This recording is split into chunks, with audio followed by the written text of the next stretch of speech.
ఇది మామిడి. ఇది జీవితంలో వచ్చే కొత్త అనుభవాలు, ఆశ్చర్యాలను సూచిస్తుంది. ఇది వేపపూత. జీవితంలో వచ్చే చేదు అనుభవాలు, కష్టాలను ఇది సూచిస్తుంది. ఇది కొత్త బెల్లం.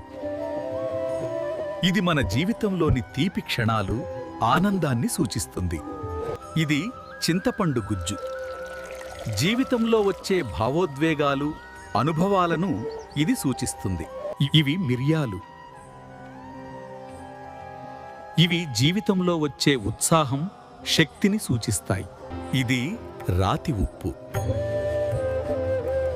ఇది జీవితంలో సమతుల్యతను సూచిస్తుంది. తీపి, చేదు, పులుపు అన్నీ కలిసినప్పుడే జీవితం సంపూర్ణమవుతుంది. మీ అందరికీ ఉగాది శుభాకాంక్షలు.